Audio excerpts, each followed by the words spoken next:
ইরানের ইসলামী বিপ্লবী গার্ড বাহিনী আইআরজিসি এক শীর্ষ কমান্ডার সম্প্রতি একটি গুরুত্বপূর্ণ সাক্ষাৎকারে জানিয়েছেন যে ইসরায়েলের সাম্প্রতিক আগ্রাসনের জবাবে ইরান তার প্রতিরক্ষা সক্ষমতার মাত্র ৫% কম ব্যবহার করেছে। এই মন্তব্য ইরানের সামরিক ক্ষমতার গভীরতা এবং যুদ্ধের সম্ভাব্য পরিধি সম্পর্কে নতুন দৃষ্টিভঙ্গি প্রদান করেছে। আইআরজিসির সমন্বয়ক বিষয়ক উপকমান্ডার brigadier general Mohammad Reza Naqdi শনিবার ইরানের রাষ্ট্রীয় টেলিভিশনে দেওয়া সাক্ষাৎকারে বলেন, আমাদের দেশের প্রতিরক্ষা শক্তির মাত্র ৫%ই শত্রুর মোকাবেলায় সক্রিয় হয়েছে। তবে তিনি জোর দিয়ে উল্লেখ করেন, সক্রিয় বলতে এখানে যে সামরিক সক্ষমতা শেষ হয়ে গেছে বা পুরোপুরি ব্যবহার করা হয়েছে তা বোঝানো হয়নি, বরং এর অর্থ বৃহত্তম প্রতিরক্ষা বাহিনীর মাত্র একটি ছোট অংশই সাম্প্রতিক সংঘর্ষে অংশগ্রহণ করেছে। নাকদি আরও বলেন, আমাদের আসল শক্তি এবং সামরিক সম্ভাবনা এখনও অপ্রকাশিত রয়েছে এবং তা এখনও ব্যবহৃত হয়নি। অর্থাৎ যদি পরিস্থিতি অনুকূলে হয় তাহলে আমরা আরও ব্যাপক ও বিধ্বংসী সামরিক প্রক্রিয়া দিতে পারব। তার ভাষায়, এখন পর্যন্ত আমাদের পূর্ণ সামরিক শক্তির মঞ্চে ওঠেনি।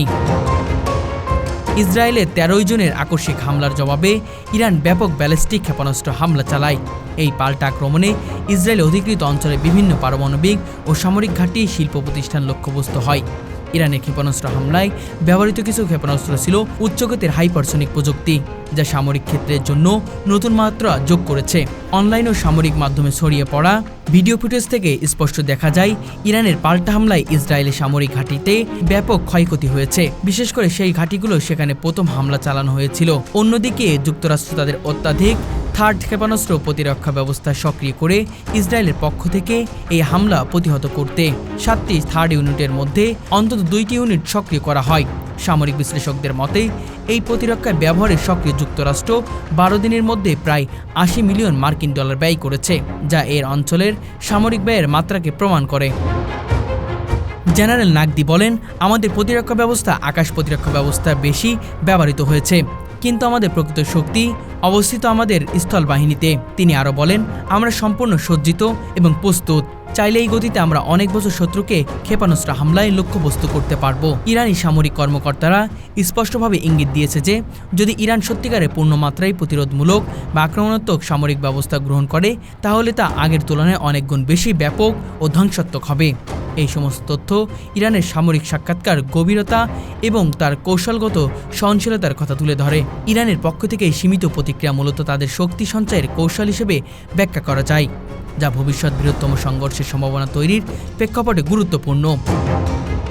ইরান সাম্প্রতিক ইসরায়েলি আগ্রাসনের জবাবে তাদের সামরিক শক্তির মাত্র অল্প অংশ ব্যবহার করেছে, যা তাদের কৌশলগত সংযম ও শক্তি সংরক্ষণের প্রতিফলন। সামরিক বিশেষজ্ঞরা মনে করছেন, ইরানের এই সীমিত প্রতিক্রিয়া তাদের আসল সামরিক শক্তি গোপন রাখার উদ্দেশ্য।